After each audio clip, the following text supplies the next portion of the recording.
miséricorde, Seigneur, nous hommes t'élèvons, Père. Merci pour cet amour que tu nous as donné, Seigneur, pour cette force encore de prier, de te glorifier, de t'exalter, Père. Seigneur, nous voulons parler de ton nom, Seigneur. Est-ce que Seigneur, conduis-moi, Seigneur, et que tu me donnes la sagesse et la chance pour que je puisse, Seigneur, parler de ton nom, que je puisse enseigner, Seigneur, car c'est toi qui m'appelles, ministère, Seigneur, apostolique et ministère d'enseignement. Père, Dieu d'amour, Dieu de miséricorde, qui fait que je puisse enseigner, qui fait que je puisse instruire ton Père. Seigneur, tous qui vont écouter cette parole, qui vont écouter cette instruction, Seigneur, est-ce qu'il ne soit seulement pas ce qu'ils écoutent, mais c'est tous ceux qui écoutent et qui obéissent la parole. Seigneur, que cette parole tombe dans un champ, dans un champ bon, dans un champ juste, dans un champ, Seigneur, plein de joie et dans un champ qui puisse garder cette parole puisse donner des fruits dans le cœur de chacun. Je destroy, Seigneur, je dis tout esprit, Seigneur, des oiseaux qui volent la semence que la parole de Dieu dans le champ du cœur de l'homme, dans le cœur de l'homme, Seigneur. Nous chassons et nous bannissons dans le nom du Seigneur Jésus-Christ. Merci, Adonai. Merci, Éternel. Merci, Dieu d'amour, Yahvé. Ô Dieu d'Abraham, d'Isaac, de Jacob, que ton nom soit élevé, que ton nom soit sanctifié, que ton nom soit exalté. Merci pour nous conduire, pour nous diriger. Dans le nom puissant de Jésus, je chasse tout esprit qui s'élève la nuit, des esprits de perturbation, d'esprit, Seigneur, des désastres, d'esprit de maladies, de mort, d'esprit maléfique, qui soient bandits, qui soient liés dans les noms puissants de Jésus-Christ. Ô Éternel, je demande que tout esprit, Seigneur, que tout esprit, Seigneur, qui tourmente les gens, qui est en train de voler, s'il y a un sorcier marabout, qui est en train de voler cette terre-là, Seigneur, qui vole les 0 heures, à 1h, à 2h, à 3h, à 4h, celui qui soit consommé, celui qui le fait, que Dieu consomme les puissances. Merci, Seigneur, merci de l'amour. Conduis-moi, Seigneur, de fin ta main dans le sang de Jésus-Christ, une fois. Amen. Merci, Adonai. Alors, gloire à Dieu, shalom, shalom, bien-aimé, peuple de Dieu, je vous salue au sang de Jésus-Christ. Donc, je suis votre frère Capital Nando, donc, et enseignant, et bien-aimé, je suis là pour vous parler, donc, des 5 ministères. J'aimerais vous parler des 5 ministères, tous ceux qui verront cette vidéo, peut-être tu aimeras apprendre quelque chose, puisque nous tous on apprend. Personne ne peut dire que je connais ou je suis maître. Non, on n'est pas de maître. On peut enseigner la parole de Dieu, mais on est toujours des enfants. On apprend avec Jésus-Christ. Jésus est le maître des maîtres, le Seigneur des seigneurs. Personne ne connaît dans cette monde. Mais on s'efforce de connaître et pour que nous arrivons quand même dans les statuts de Christ. Alors, comme la Bible dit dans Éphésiens chapitre 4, à partir du verset 10. Verset 10, donc il dit, celui qui est descendu, celui qui est monté au-dessous de tous les ciels, afin de remplir tout l'univers. Dans le verset 11, il dit, celui qui a donné les uns comme les apôtres, les autres comme prophètes, les autres comme évangélistes, les autres comme des bergers et enseignants. Bien-aimés, c'est important que nous puissions comprendre ce que Paul voulait dire dans ces lieux ou dans ces versets. Puisque Paul, nous savons très bien qu'il était un des disciples plus petits des 12 disciples que Jésus-Christ, ou 12 apôtres que Jésus avait nommés, qui étaient des disciples qu'il avait nommés des apôtres. Alors, nous devons comprendre la signification des apôtres. Aussi, ici, Paul, en réalité, et qu'il est en train de dire que premièrement, c'est des apôtres, il appelle des prophètes, après évangélistes, après bergers et enseignants. En réalité, et que Paul, il était inspiré du Saint-Esprit pour qu'il puisse alors faire comprendre l'Église, le corps de Christ, que ces 5 ministères, ce sont des ministères qui doivent être dans une assemblée. Ce sont des 5 ministères qui doivent en fait travailler ensemble pour édifier le corps de Christ. C'est quoi le corps de Christ? Le corps de Christ, ce sont des chrétiens, des fidèles qui acceptent Jésus, qui sont nés de nouveau, qui sont devenus des enfants de Dieu, Donc c'est ça qui s'appelle le corps de Christ. Le corps de Christ, ce n'est pas un bâtiment, ou ce n'est pas une dénomination, ce n'est pas une religion, mais c'est les fidèles. Donc ceux qui acceptent Jésus comme Seigneur Sauveur, qui sont des chrétiens ou des petits chrétiens, ou des disciples. Donc, alors, nous devons savoir que Paul, il est en train simplement de mettre en ordre, comme premièrement, il y a des Bibles qui disent premièrement, mais ici, dans cette version-là, de 8 secondes, je crois, si je me trompe, il dit que c'est lui qui a donné les uns comme les apôtres. Donc, il a donné comme un comme les apôtres. Donc, il a donné un ministère aux autres, à certaines personnes, comme apôtres. Donc, moi, j'ai un ministère apostolique. Je ne savais pas. Le Seigneur, il m'a révélé. Donc, je disais seulement que je suis enseignant, puisque le Seigneur me parle beaucoup pour que je puisse enseigner. Mais sauf que aussi, parfois, nous ne comprenons pas ce que le Seigneur veut nous parler. C'est pas parce que si le Seigneur, en fait, il me demande d'aller évangéliser, je suis appelé évangéliste. En fait, parfois, il y a des choses que nous voyons selon nos yeux. En fait, on ne comprend pas vraiment la volonté de Dieu. Je sais qu'il y a beaucoup de personnes qui se trompent parce qu'il y a des personnes, euh, lorsque cette personne, il enseigne à l'église, c'est pas parce qu'il doit devenir docteur ou il doit devenir enseignant. Non, parfois non. Parfois, les dons de cette personne, c'est des pasteurs. Parfois, son don, aussi, c'est un ministère prophétique. Donc, nous devons comprendre cela. Et moi, quand Dieu m'appelait, Dieu m'a pas vraiment dit que j'étais évangéliste. En fait, dans l'église où je suis né, donc, toutes les personnes qui viennent commencer l'œuvre que Dieu appelle, ils mettent toujours comme évangéliste stagiaire, qui ce n'est pas biblique, ils mettent toujours comme évangéliste, parce qu'il est en train de prêcher la parole de Dieu. En réalité, et qui, le don d'évangéliste, nous allons apprendre ici, c'était dû aux apôtres. Donc, les apôtres, étaient des évangélistes. Nous allons voir que les apôtres, ils prêchaient, ils allaient évangéliser, ils allaient prier pour les maladies, ils allaient bâtir des églises. Donc, le mot apôtre, c'est ça que nous allons comprendre aujourd'hui. Qu'est-ce que ça veut dire apôtre? Alors, pour finir, d'ailleurs, pour que je puisse continuer, alors, dans le verset 10, il dit que c'est lui qui est descendu du ciel. Donc, Christ est celui qui est descendu du ciel. Il est la parole qui s'appelle idée, qui signifie idée. Donc, c'est lui qui est monté au-dessous de tous les lieux. Donc, Christ, il est monté au ciel. Oh, il a descendu du ciel. Après, il est monté au-dessous de tous les ciels. Donc, nous savons très bien que Christ, il est le nom qui nous était donné, comme je prêche aujourd'hui en ville de Strasbourg, qui est le nom qui guérit, le nom qui libère, le nom qui pardonne des péchés, le nom qui donne la vie et le nom qui nous a rachetés. Donc, Dieu s'est révélé au nom de Jésus-Christ, afin que, dans le nom de Jésus-Christ, tous les êtres humains qui acceptent Jésus comme Seigneur et Sauveur, sans exception, pour qu'ils puissent devenir enfants de Dieu, pour entrer dans la famille de Dieu. Donc, c'est pour cela, c'est le nom qui est au-dessous de tous les noms. Alors, Christ, c'est celui qui est descendu. Et c'est le même Jésus qui est monté au ciel. Il est monté au ciel de tous les ciels, donc, afin de remplir l'univers. Donc, Christ, il est descendu et il est monté au ciel afin de remplir l'univers, afin que l'univers soit rempli. Mais quel univers qui soit être rempli? Puisque nous savons très bien que Christ, il n'est pas monté au ciel quand même pour remplir les forêts, pour remplir la mer, non. Il est en train de parler quand même du ciel, afin que le ciel, afin que les enfants de Dieu, afin que tous qui acceptent Jésus comme Seigneur Sauveur, pour devenir des enfants de Dieu. C'est ça qui s'appelle l'univers, puisque Dieu, il domine l'univers. Donc l'univers, c'est l'ensemble des cieux, de la terre et tout ce qui existe. Alors, la volonté de Dieu est que tous personnes, tous les êtres humains, et qui soit sauvé, qui reçoit la vie en Jésus-Christ. Donc, que l'univers soit rempli, pour que le ciel soit rempli.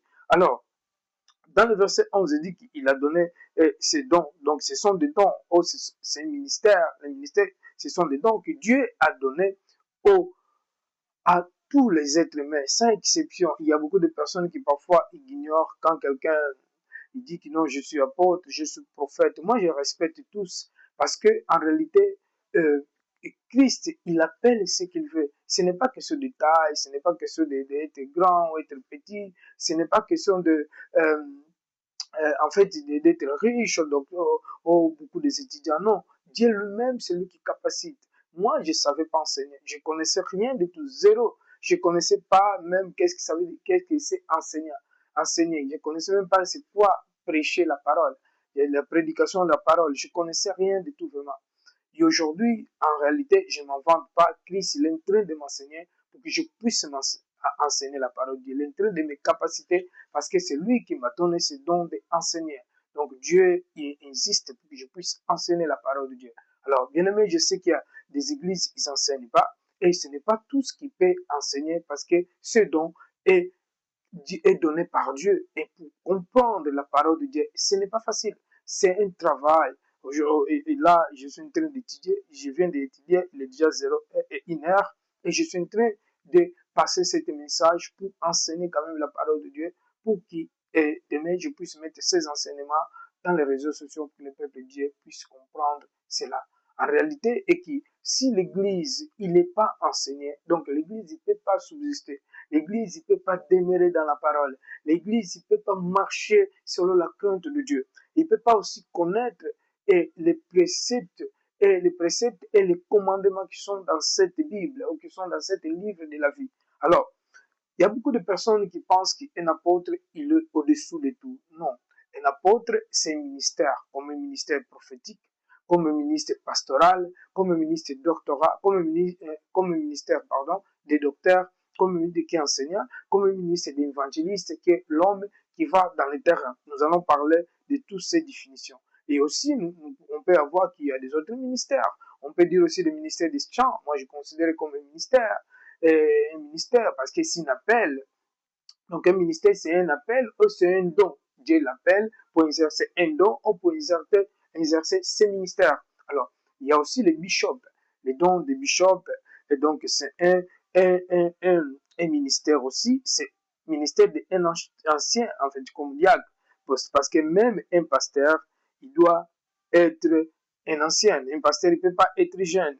Donc, jeune, quand je suis en train de parler de jeune, je ne suis pas en train de parler de jeune physique. Je suis en train de parler de jeune spirituel. Donc, spirituellement, il doit être aussi une personne ancienne. Donc, un évêque qui est bishop, donc, il doit, signifie qu'il est un ancien. C'est comme le titre qui est donné par les évangéliques aussi, les révérends, les protestants aussi, les révérends pasteurs. Donc, un révérend pasteur, ce n'est pas biblique ici, mais on peut dire que ce n'est pas une erreur, parce que qui peut symboliser un bishop, exemple, révérend, c'est une personne ancienne, parce que pour que la personne soit être appelée des révérends, il faut qu'il soit aussi ancienne. Donc, nous voyons que lorsque les apôtres ils sont, lorsque Judas il a trahi le Seigneur Jésus-Christ, après il s'est décédé, il ne pouvait plus exercer l'autorité ou l'apostolat. Alors les apôtres ils sont choisis Matthieu. Matthieu, ils ont choisi un des anciens. Donc, c'était ancien qui les accompagnait. C'est une personne déjà qui accompagnait les parcours des disciples. Et c'est une personne quand même qui a vu même la mort de Jésus-Christ, puisque cette personne, il était ancien. C'est-à-dire qu'après la mort de Jésus-Christ, ils le sont choisis. Mais c'est une personne qui n'était pas nouveau. Mais c'était déjà une personne qui accompagnait les activités et les disciples des activités de Jésus-Christ. Donc, c'est très, très important parce que lorsque nous mettons dans les églises, d'ailleurs, aujourd'hui, pour faire un point, lorsque nous voyons déjà un frère qui est nouveau, qui vient, je ne sais pas de où, tu ne sais même pas s'il a reçu le baptême, comment il a reçu le baptême, de quelle façon, quel baptême qu'il a reçu. Donc, une fois qu'il commence déjà à prêcher normalement, le pasteur, il va vouloir déjà le mettre un pasteur, il va vouloir déjà le nommer évangéliste, il va vouloir déjà le nommer peut-être un prophète, lui donner un titre. Non, ce n'est pas ça, bien aimé. S'il y a un pasteur qui va entendre, qui va écouter cette vidéo, en réalité, moi, je suis enseignant et j'ai un ministère apostolique, puisque le Seigneur, il vient de me dire il y a quelques jours seulement, et je ne savais pas. Bien aimé, c'est pour dire que celui qui appelle, c'est Dieu. Dieu, c'est lui qui appelle un homme, qui appelle une femme pour le servir. Moi, je crois au ministère des femmes.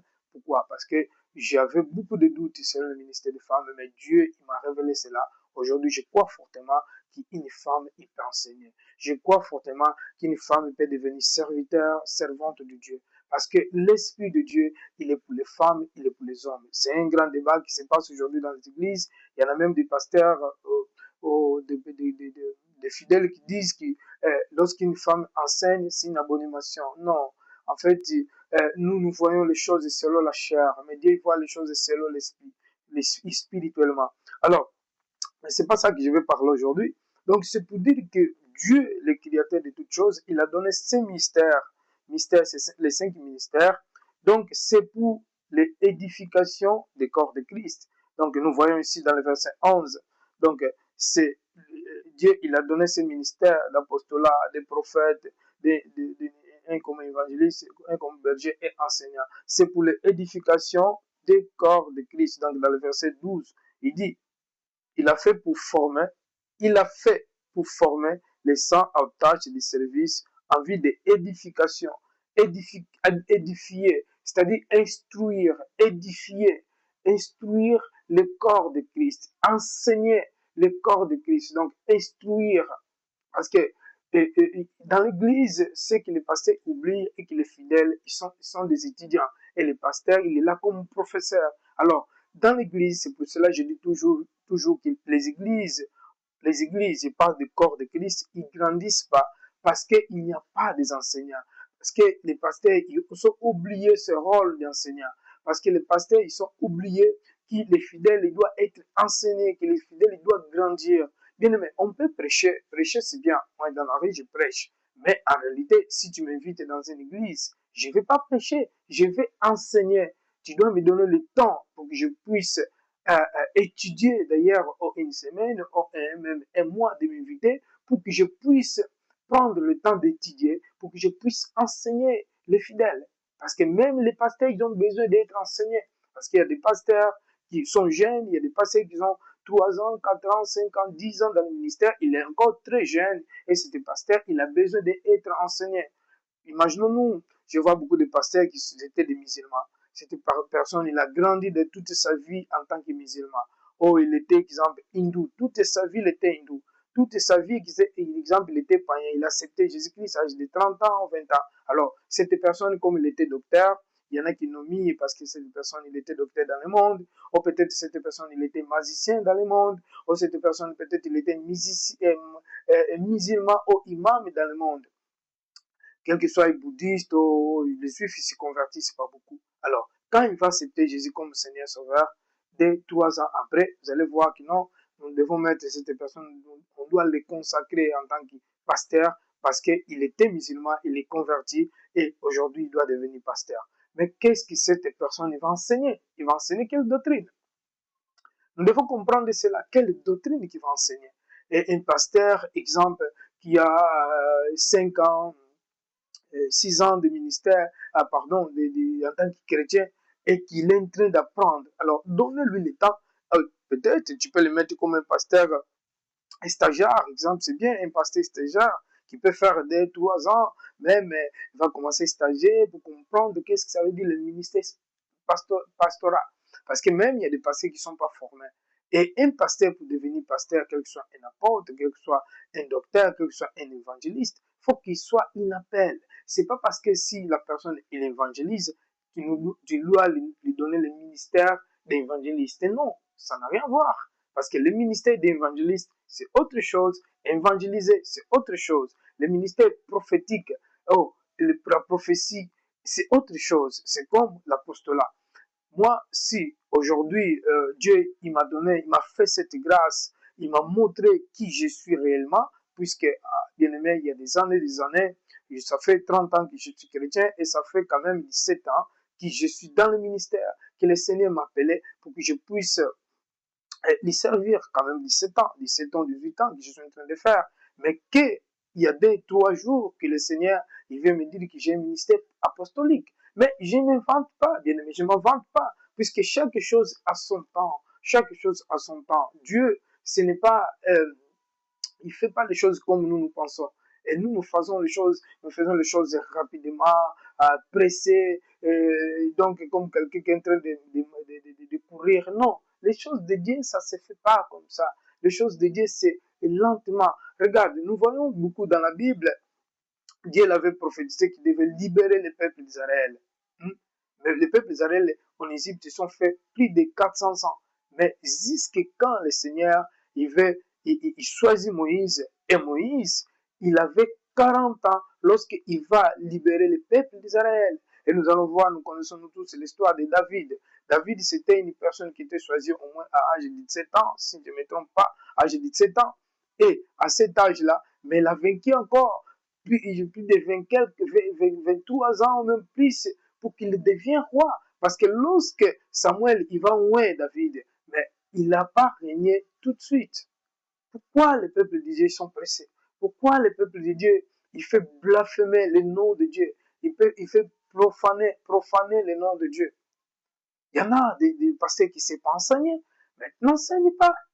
Apprends encore la Bible. Apprends encore.